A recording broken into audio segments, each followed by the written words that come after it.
আপনাদের স্বাগত জানাই আমার কথা শুনবার জন্যে।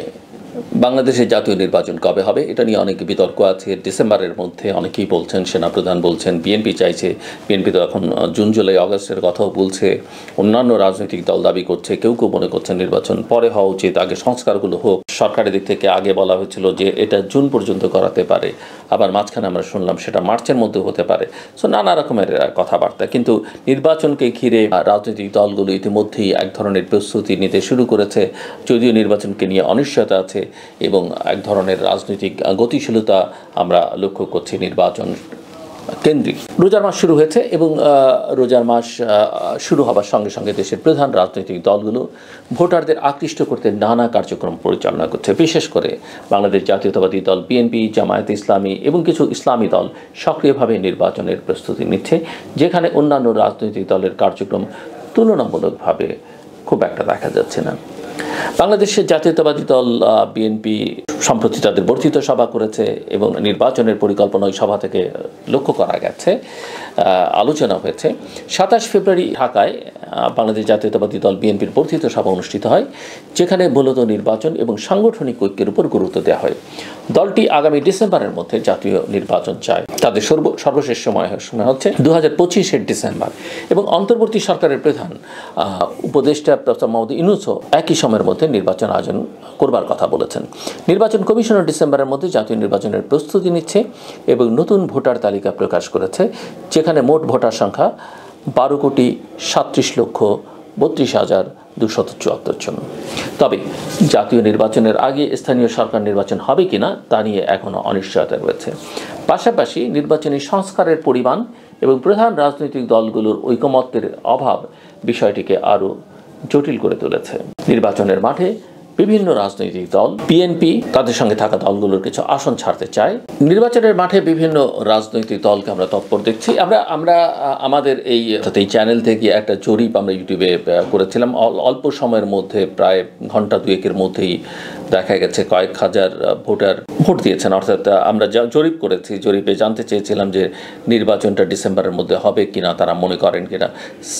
এখন পর্যন্ত যখন আমি এই কথা বলছি বা রেকর্ড করছি এই ব্লগ বা ভিডিও, তখন পর্যন্ত 66% মতামতদানকারী বিশ্বাস করেন না যে ডিসেম্বরের মধ্যে নির্বাচন হবে। বিশ্বাস না করবার যথেষ্ট কারণ আছে, সরকারের সক্ষমতার প্রশ্ন আছে, উদ্দেশ্যের নিয়ে সংশয় আছে, নানা কারণে তারা এটা মনে করেন। সো বাংলাদেশ জাতীয়তাবাদী দল বিএনপি তাদের সঙ্গে থাকা দলগুলোকে কিছু আসন ছাড়তে চায় এবং সংখ্যাগরিষ্ঠতা পেলে তারা জাতীয় সরকার গঠনের পরিকল্পনা করছে। এটা তারা আগেই তাদের 31 দফা যে ঘোষণা করেছিল, সেই 31 দফার মধ্যে এটা তারা বলেছে যে শেখ হাসিনার সরকারের বিরুদ্ধে যারা আন্দোলনে ছিল তারা ক্ষমতায় গেলে, বিএনপি ক্ষমতায় গেলে তাদের নিয়ে জাতীয় সরকার গঠন করবে। অন্যদিকে জামায়াত ইসলামীর পক্ষ থেকে স্পষ্টভাবে যে ঘোষণা এসেছে সেটা হলো যে তারা আলাদাভাবে নির্বাচনে অংশ নেবে, অর্থাৎ তারা বিএনপির সঙ্গে নির্বাচনে অংশ নেবে না। বিভিন্ন ছোট ইসলামী রাজনৈতিক দলগুলো নতুন জোট গঠনের পরিকল্পনা করছে, যদিও তাদের ভূমিকা এখন স্পষ্ট নয়। জাতীয় পার্টি নির্বাচনে অংশ নিতে চাইলেও রাজনৈতিক চাপে রয়েছে। অন্যদিকে সদ্যগঠিত জাতীয় নাগরিক পার্টি বা এনসিপি কিভাবে নির্বাচন করবে সেটা এখনো পর্যন্ত অনিশ্চিত। সবচেয়ে বেশি অস্পষ্টতা যেটা, সেটা হচ্ছে আওয়ামী লীগের নির্বাচনী অংশগ্রহণ নিয়ে। ইতিমধ্যেই আমরা লক্ষ্য করছি যে বৈষম্যবিরোধী ছাত্র আন্দোলনের নেতারা বা সমন্বয়কদের কেউ কেউ যারা সরকারে আছেন বা সরকারের সঙ্গে সংশ্লিষ্ট, তারা বলছেন যে আওয়ামী লীগের বিচার, আওয়ামী লীগের নেতাদের বিচার করা ছাড়া, অর্থাৎ যে মামলা শুরু হয়েছে সেগুলোর নিষ্পত্তি করা ছাড়া, জুলাই আগস্টের অপরাধের বিচার করা ছাড়া নির্বাচন হবে না। কেউ কেউ আওয়ামী লীগকে ব্যান করবার কথা বলছেন, কেউ কেউ আওয়ামী লীগকে নির্বাচনের বাইরে রাখার দাবি জানাচ্ছেন এবং যারা নির্বাচনের দাবি করবেন বিচারের আগে তাদেরকে স্বৈরাচারের দোসর হিসেবে আখ্যায়িত করার চেষ্টা আমরা লক্ষ্য করেছি। সো আওয়ামী লীগের যেসব নেতাদের বিরুদ্ধে মামলা রয়েছে শুধু তারাই নির্বাচনে অংশ নিতে পারবেন না, নাকি পুরো দলই অংশগ্রহণ থেকে বিরত থাকবে, সেটা কিন্তু এখন পর্যন্ত নিশ্চিত নয়, কোনো পক্ষ থেকেই না। এমনকি আওয়ামী লীগ নিজেও এই নিশ্চয়তা দিচ্ছে না। তৃণমূল পর্যায়ে আমরা যেটা লক্ষ্য করছি, বিএনপি এবং জামায়াতের এক ধরনের সক্রিয়তা এবং বিরোধ। দেশের বিভিন্ন এলাকায় বিএনপি এবং জামায়াত তাদের সাংগঠনিক কার্যক্রম জোরদার করেছে। তার ইফতার পার্টি, জনসংযোগ এবং সাংগঠনিক সভার মাধ্যমে ভোটারদের কাছে পৌঁছবার চেষ্টা করছে। বিভিন্ন জেলার বিএনপির নেতাকর্মীরা সম্ভাব্য প্রার্থীদের নিয়ে কাজ করছে। যেহেতু এখনও কেন্দ্র থেকে চূড়ান্ত মনোনয়নের ঘোষণা করা হয়নি, তাই অনেকেই এলাকায় সক্রিয় থেকে ভোটারদের আস্থা অর্জন করবার চেষ্টা করছেন। সো একদিক থেকে ভোটাররা খুব ভালোই আছেন যে এক দলের কয়েকজন নেতা তাদের আকৃষ্ট করবার চেষ্টা করছেন, তাদের পাশে দাঁড়াবার চেষ্টা করছেন। জামায়াতও সমান তালে নির্বাচনী প্রস্তুতি নিচ্ছে এবং তাদের স্থানীয় সংগঠনগুলো সাধারণ মানুষের কাছে গিয়ে নির্বাচনী প্রচার চালাচ্ছে। তবে জামায়াতের নির্বাচনী পরিকল্পনা বিএনপির থেকে আলাদা এবং তারা নিজস্ব কৌশলেই মাঠে কাজ করছে। যদিও তাদের ভোট ব্যাংক বড়, সেটা বলা যাবে না। জাতীয় পার্টি এবং অন্যান্য দল এখন অনিশ্চিত অবস্থানে রয়েছে, বিশেষ করে যারা আওয়ামী লীগের সঙ্গে ঘনিষ্ঠ ছিল, এবং তাদের উল্লেখযোগ্য কোনো নির্বাচনী তৎপরতা বা রাজনৈতিক তৎপরতা এখন চোখে পড়ছে না। বড় প্রশ্ন আওয়ামী লীগের নীরবতা এবং নির্বাচনের ভবিষ্যৎ কি। 5 আগস্ট আওয়ামী লীগ সরকারের পতনের পর থেকে দলটি সাংগঠনিকভাবে নীরব রয়েছে। এখন পর্যন্ত তৃণমূল পর্যায়ে দলটির তেমন কোনো কার্যক্রম দেখা যাচ্ছে না।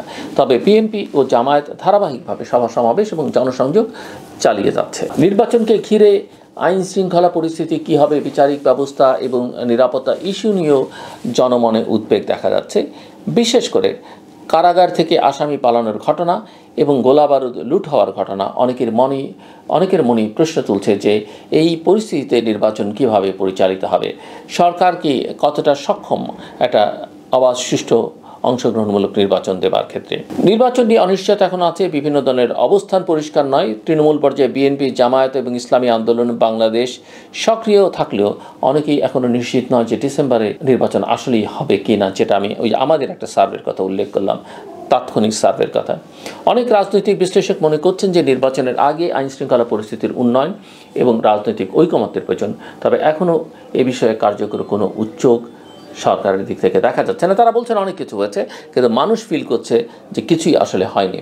একদিকে বিএনপি ডিসেম্বরের মধ্যে নির্বাচন চাইলেও অন্যদিকে কিছু রাজনৈতিক দল সংবিধান পরিবর্তন এবং গণপরিষদ নির্বাচন দাবি করে নির্বাচন পিছিয়ে দিতে যাচ্ছে, যেটা বিএনপি আবার এবং তার মিত্ররা পছন্দ করছে না। সব মিলিয়ে বাংলাদেশের জাতীয় নির্বাচন নিয়ে এখনও অনিশ্চয়তা রয়ে গেছে। রাজনৈতিক দলগুলো মাঠে সক্রিয় হলেও পুরো নির্বাচনী প্রক্রিয়া এখনও জটিলতার মধ্যেই রয়েছে। তবে নির্বাচন যদি না হয় ডিসেম্বরের মধ্যে, তাহলে বাংলাদেশের রাজনৈতিক পরিস্থিতি এবং সেই সঙ্গে অর্থনৈতিক সামাজিক অস্থিরতা কোথায় গিয়ে দাঁড়াবে সেটা নিয়ে যথেষ্ট চিন্তিত হবার কারণ রয়েছে। আমরা আশা করব সরকার যে কোনো পরিস্থিতিতে যে কোনো মূল্যে একটা ভালো নির্বাচন অনুষ্ঠানের আয়োজন করুক। তারা যদি নিজেদের সম্মান বজায় রাখতে চান, তারা যদি জনমনে নিজেদের প্রতি আস্থা ফিরিয়ে আনতে চান, তাহলে ওই একটাই তাদের লক্ষ্য হওয়া উচিত, কীভাবে একটা অবাধ, সুষ্ঠু, গ্রহণযোগ্য, অংশগ্রহণমূলক, শান্তিপূর্ণ এবং আন্তর্জাতিক মানসম্পন্ন নির্বাচন করা যায়। এবং সেই নির্বাচনের জন্য যেটুকু সংস্কার করা দরকার, আমরা জানি প্রশাসন, আইনশৃঙ্খলা বাহিনী এবং বিচারিক প্রক্রিয়া বা বিচার বিভাগের কিছু সংস্কার দরকার হবে। সেই সংস্কারটুকু করে বাকিটা নির্বাচিত জনপ্রতিনিধিদের জন্য রেখে দেওয়াই তাদের জন্য কল্যাণকর হবে এবং দেশের জন্য কল্যাণকর হবে। আমার কথা শুনবার জন্য আপনাদের অসংখ্য ধন্যবাদ। আপনাদের সবার জন্য শুভকামনা।